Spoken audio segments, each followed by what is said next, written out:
Welcome to The Art of Medicine, the program that explores the arts, business, and clinical aspects of the practice of medicine. My guest today is Dr. Ruth Gotian. Welcome, Dr. Gotian. Thank you so much for having me. I'm excited to be here on The Art of Medicine. Dr. Gotian, you are Chief Learning Officer at Weill Cornell Medicine in New York. And you have a new book that just came out, and that's kind of what excited me. And tell me the title again, because when I saw the title, it's called The Success Factor. yeah, it's like, okay, I need that. That sounds like a bestseller right off the bat. I Success. hope so. We all want to be successful, right? And so let's just go back a little bit. Tell me about your training and who you are and what you do and why you decided to spend. I know when I write a book, it takes me 2 to 3 years. It's a big, people don't realize, oh, it's just a little book. I read it, in 2 days, but it's a big commitment, right? Yes. So you must have been highly motivated to do it. So tell me about how you got there. The whole story. Well, I'll back up saying my bachelor's and master's is actually in business. And I dipped my toe in finance and international banking for a couple of years, but really missed academia, really missed working with students. I didn't want to work with undergrads. I had done that and felt like there were a lot of disciplinary issues. And I really wanted to try the graduate level. Like toddlers.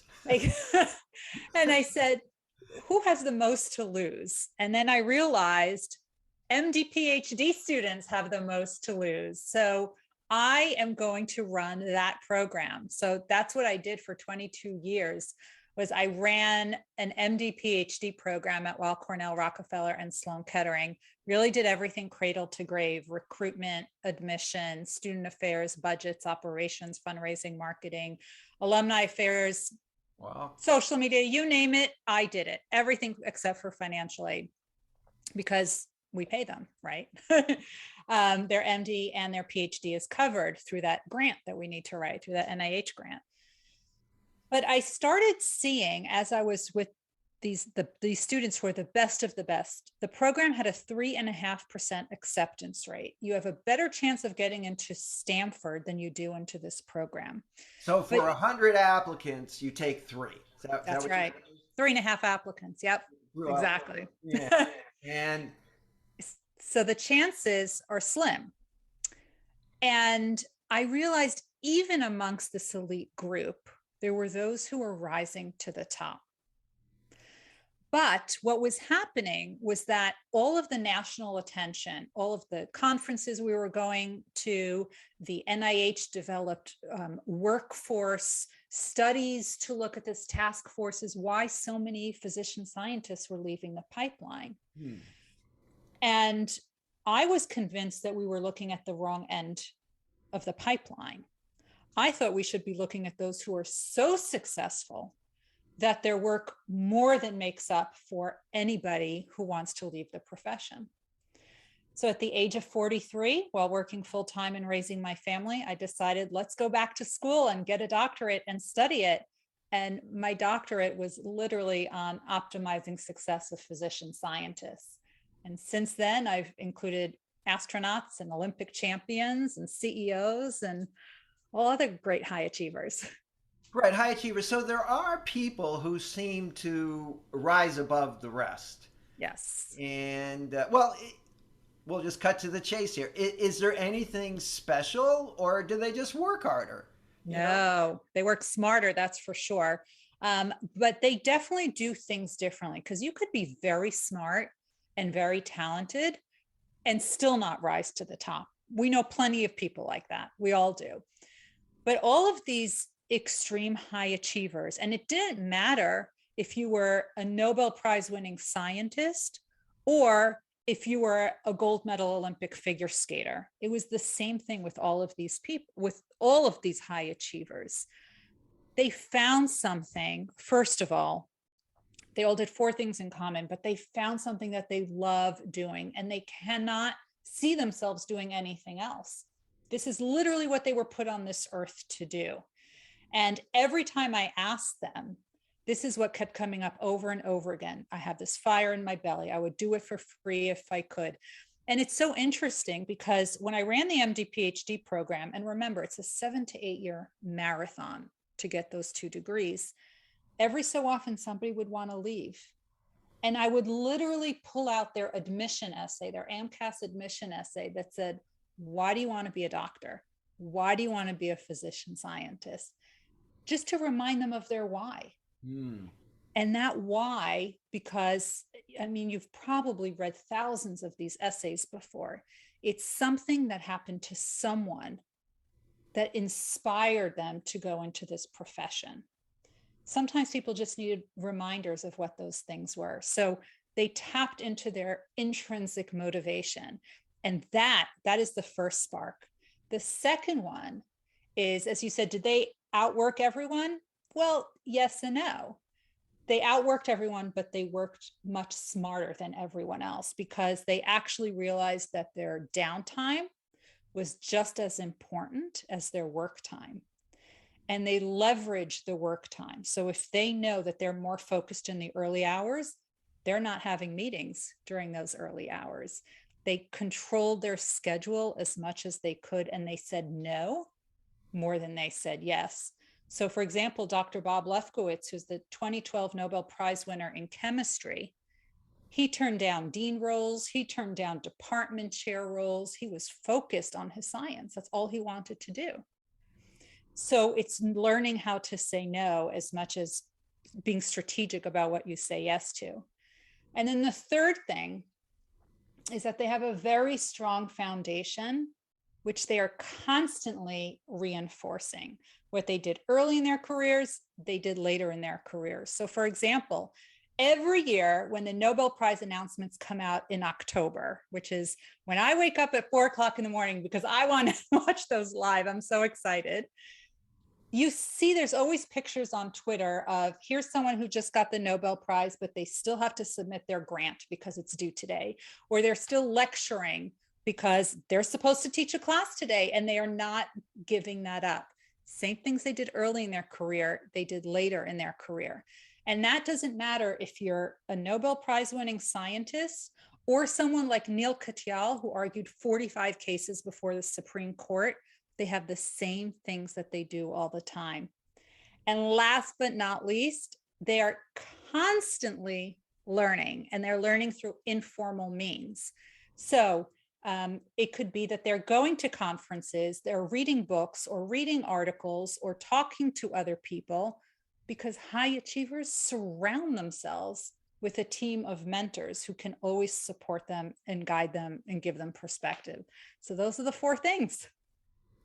Okay, I like it. I think those all resonate with me as correct. For example, I've always been very impressed by performers, say Madonna or Tony Bennett, right, mm-hmm. who are still performing, grueling schedules, just until their last breath. They're yes. obviously not doing it for the money. Right? That's right. I mean, they have enough money and they could be sitting, drinking tequilas all day, in their villa in Mexico if they wanted to, but they're not. They're in a bus on tour, singing every other night.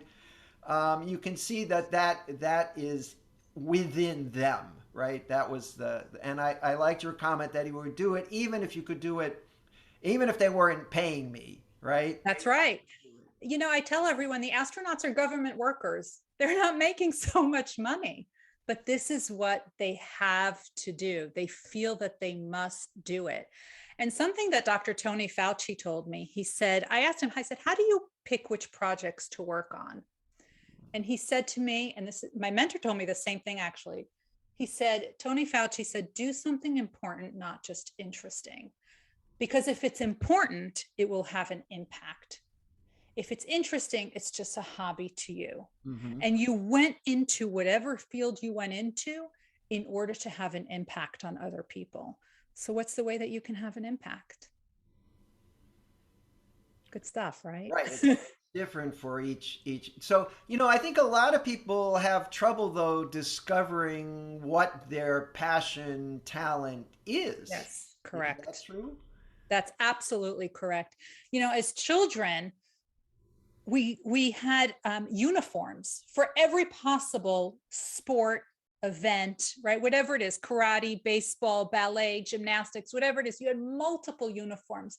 But we don't try different things as we become adults. And we need to start figuring it out. And we also need to start figuring out and understanding that just because you're good at something doesn't mean you love it. So you remember I told you I was good at finance. I worked in international banking and I could have stayed there forever, but I didn't love it. And I would have started resenting it. So there's actually ways to figure out what you're good at, what you are good at but don't enjoy, what do you not enjoy and often procrastinate doing, and what are the things that you love so much you would do for free if you could. So when I talk to people, I actually take them through a passion audit to figure out what those things are. And the passion audit is something very simple that anybody can do. And I actually suggest to people that every time you have a transition, a new job, another child, a pandemic, whatever it is, you pull out that passion audit and reassess if that's really appropriate and right, or if you need to make some changes to it. So if any of your listeners want to download a passion audit, they can just get it right from my website, which is ruthgotian.com/passion audit, one word. Perfect. I'll put that in the show notes. And for those who are watching on YouTube, you'll see it right in front of you. So that's great. Well, it sounds like every high school student should have at least an hour with you to sort this out, because I think people kind of stumble around a lot. And your comment that just because you're good at it doesn't mean you should do it, I think also has the converse, is just because you're passionate about it doesn't mean you're good at it. Also, yes. And, so true. You know, I wanted to be a professional musician. And when I was in high school, and I played the piano and I sang. But once I got out, actually, once I got to college and I went to music classes with a sort of a higher level of talent, I realized that I was nowhere near where I felt I needed to be to excel. For me, it was very important to excel. If I was going to choose something as my life's work, I better be good at it. That's and right. I was kind of at the bottom of the pack when it came to voice and, talent. It's like, it was very humbling, and I was quite saddened for a few days to realize that my talent was not equivalent to my passion.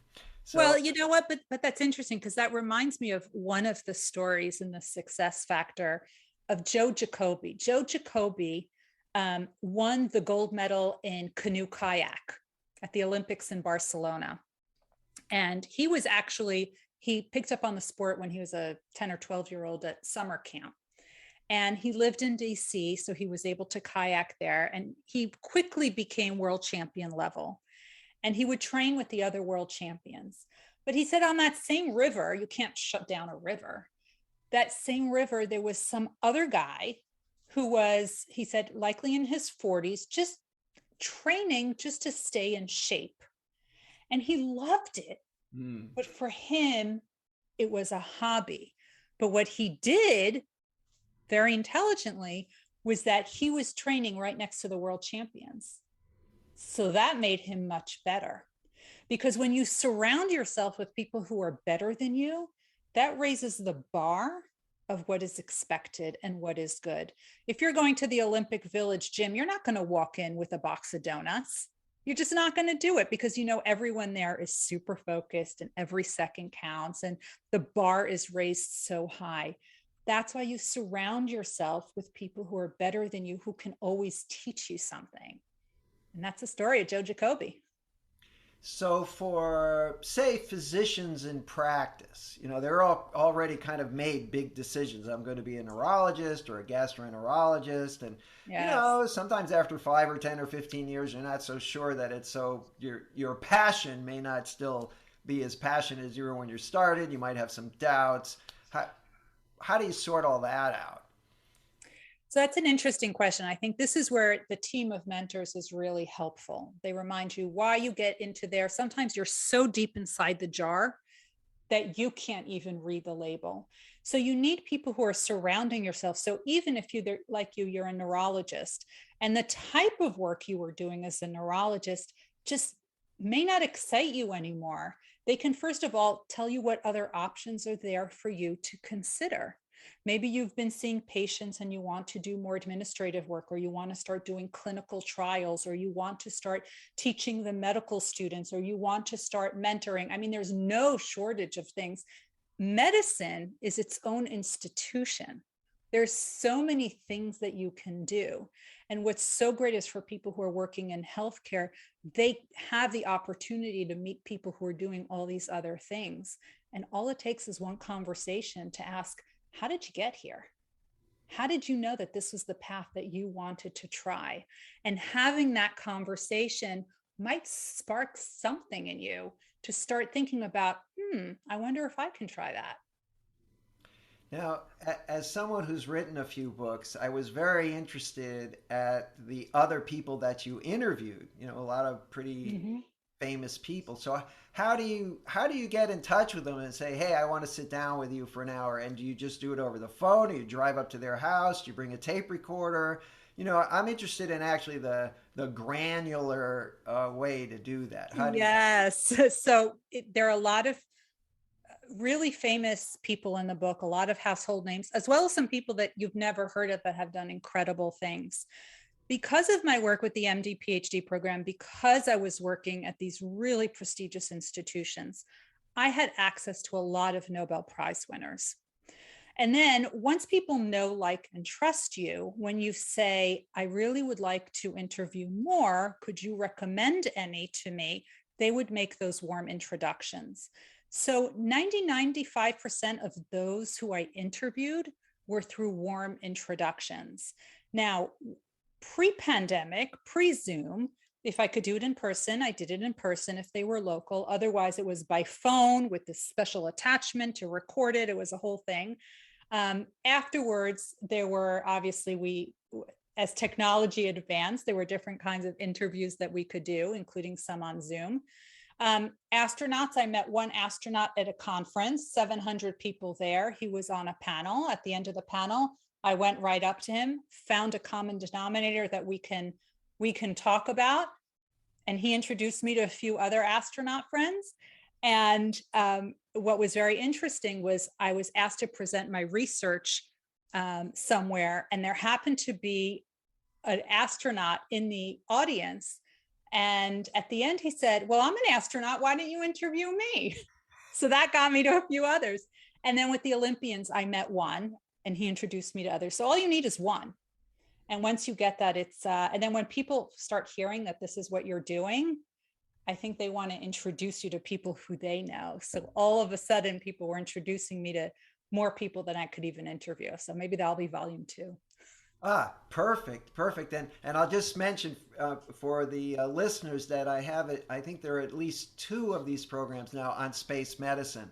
I've been to Houston and to NASA, and I've interviewed one of the physicians who takes care of the astronauts. You know, when they're in the Oh, yeah. station, and that was pretty cool. So I'm Yeah. hoping to get an astronaut on this program soon. So when we hang up, I may ask you for a warm introduction. One of the astronauts who's a physician who's in the book is Scott Parazinski. He's actually very interesting because he's a physician. He actually started as an MD PhD, but then wound up doing just MD. Also, an Olympic coach in luge.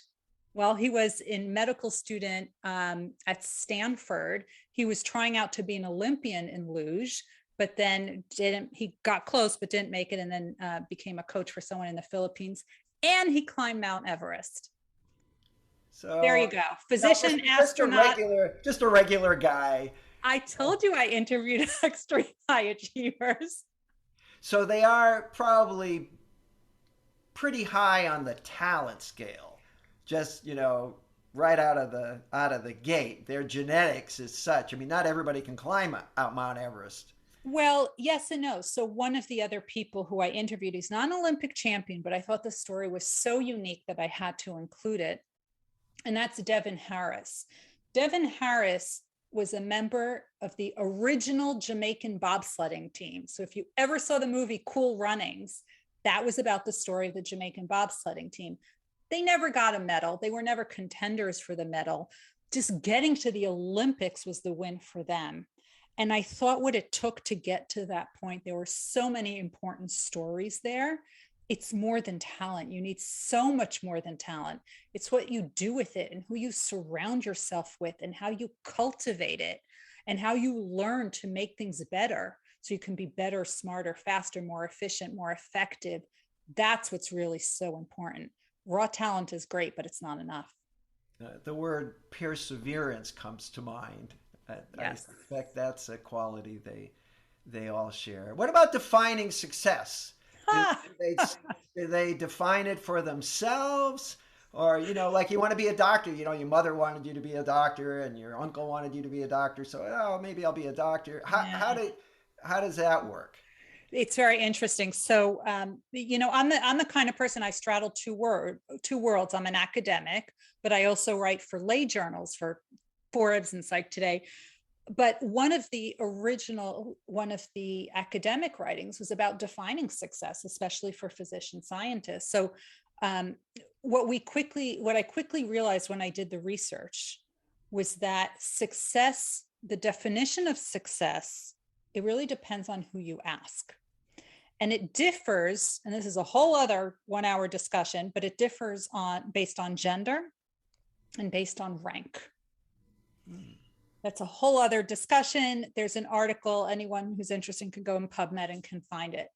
But when I was looking at people who were successful, what really was important was, are these people who have pushed the limits of what we know to be true? Have they created a paradigm shift in the way we look at things or think about things or do things?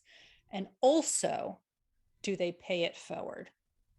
As they're moving up the ranks, are they bringing up other people throughout the ranks, or is it all about them? Because if it's all about them, those are not my kind of people. So being a billionaire or being on a social media influencer was not my definition of success. But somebody who can really push an idea forward and someone who can really just make the world better for other people by actually mentoring other people and bringing other people up and teaching other people things. We need those kind of people in our world. And that was my definition of success. But I want to tell you a fun fact. When I would reach out to certain people and I said, you came up on my rankings as a high achiever. And they said, really? And I said, you're a Nobel Prize winner. If you're not successful, what does that say about the rest of us? So they were deeply, deeply humble. And I Yes, in really fact, like that that. was going to be my next question is do these successful people consider themselves successful? No, I had to really, really pull it out of them. In fact, what's interesting, and I talk about how humble they are in the book, The Success Factor, with a lot of examples from Nobel Prize winners who have pictures of themselves with former US presidents, not even framed, just thrown on the bookshelf like it's no big deal, right? Like it's grandma. But I'm like, this was the president of the United States. No, it's just thrown on there. And it's interesting, the Olympians at the end, I always ask to see their medals and I ask which is their favorite.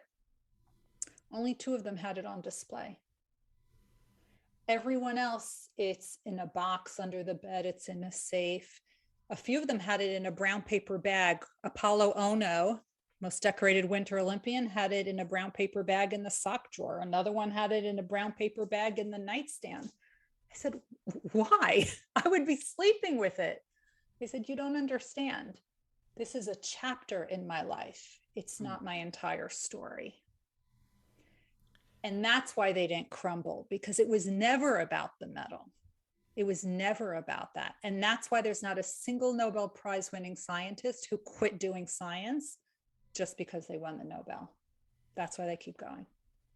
Is it more about the challenge, do you think? That it's not so much that there's an award, but it's like, maybe I can run a 4-minute mile. Like, the guy who did it for the very first time, it was, did they see becoming a millionaire or successful in whatever they're doing as a challenge, something to sort of achieve, or it's just their passion?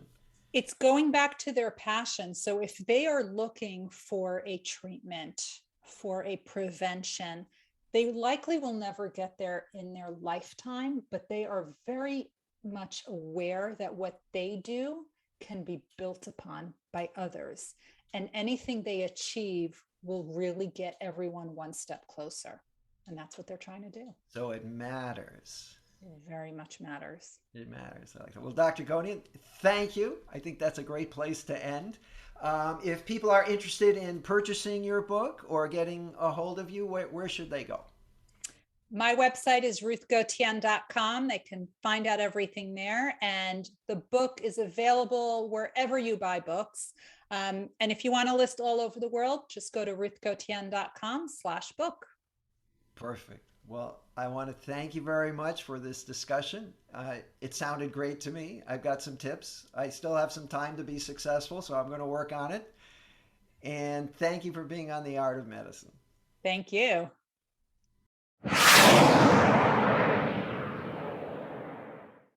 This program is hosted, edited, and produced by Andrew Wilner, M.D., F.A.C.P., F.A.A.N. Guests receive no financial compensation for their appearance on The Art of Medicine. Andrew Wilner, M.D., is Associate Professor of Neurology at the University of Tennessee Health Science Center, Memphis, Tennessee. Views, thoughts, and opinions expressed on this program belong solely to Dr. Wilner and his guests and not necessarily to their employers, organizations, or other group or individual. While this program intends to be informative, it is meant for entertainment purposes only. The Art of Medicine does not offer professional financial, legal, or medical advice. Dr. Wilner and his guests assume no responsibility or liability for any damages, financial or otherwise, that arise in connection with consuming this program's content. Thanks for watching. For more episodes of The Art of Medicine, please subscribe. www.andrewwilner.com